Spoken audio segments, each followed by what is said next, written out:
My phone is spying on me. Wow, just by saying Just by it? talking, like I'm being spied on, just by saying it. They're listening to your phone as you're having a conversation. As everybody knows, your phone is spying on you. So we're going to the top 3 ways your phone spies on you, what companies do with your information, and how to stop some of it. Every app you open, every place you go, every video you watch, your phone collects it. And big tech companies love that most people don't care. Because your data makes them money. Think about it. Have you ever talked about something out loud, then suddenly seen ads for it everywhere? Now companies say your phone isn't secretly listening to your conversations 24/7. But honestly, after researching this video, I'm not sure. Because whether it's listening or not, your phone still knows way too much about you. You got the USB. Yeah, you got the money. Yeah, perfect. Now we can control what they see, buy, and think. Starting us off at number 3 with location. Your phone knows where you are almost all the time. And no, it's not just GPS. Your phone can track your location through Wi-Fi networks, Bluetooth, nearby devices, and phone towers. So even if GPS is off, your phone can still figure out where you are pretty accurately. Companies use location data for targeted advertising. They want to know where you shop, what restaurants you visit, what areas you live in, how often you travel, even what kind of neighborhood you spend time in. And this data gets sold constantly. In 2022, Google was forced to pay nearly $400 million after accusations about how it misled users about location tracking settings. A lot of people thought turning off location history stopped Google from tracking them.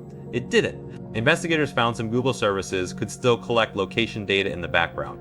And honestly, that's what makes this stuff creepy. Even when people try to turn it off, tracking was still happening. So how do you reduce this? Simple.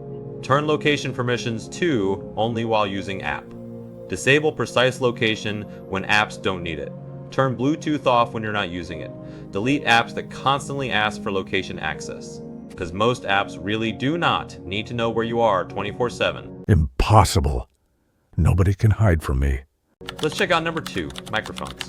This is the one everyone argues about.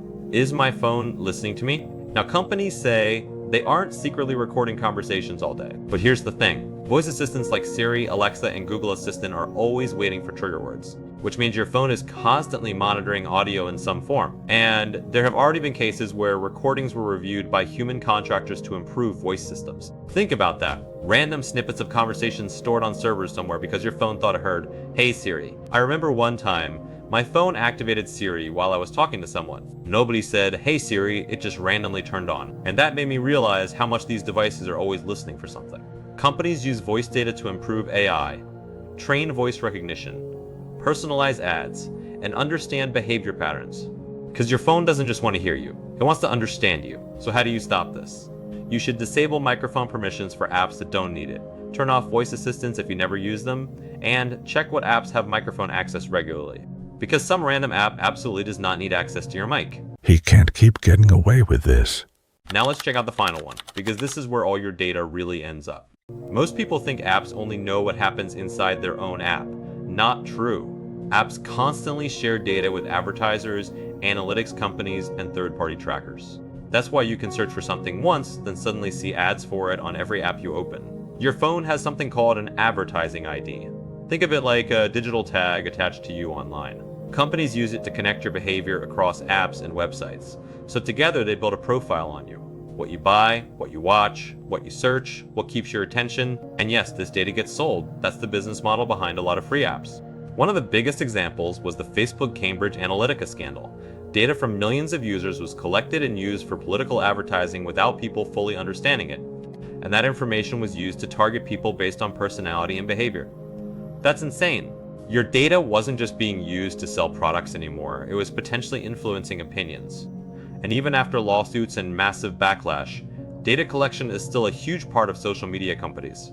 Because tracking people is incredibly profitable. So how do you reduce this? Reset your advertising ID. Limit app tracking on iPhone or Android. Delete apps you don't use. And pay attention to permissions before downloading apps. Remember, if a flashlight app wants your contacts and microphone, that's probably a red flag. Are you kidding me? There's nothing on this thing. How am I supposed to manipulate the algorithm with this? Look, I'm not saying you need to throw your phone into a river and disappear into the mountains, Phones are useful. None of us are giving them up anytime soon. But people should at least understand what's happening behind the screen. Because once you realize how much your phone knows about you, you start using technology differently. So after watching this, go check your permissions. Seriously. You'll probably find apps tracking things they absolutely do not need. And if you enjoyed the video, leave a like, subscribe, and I'll see you in the next one.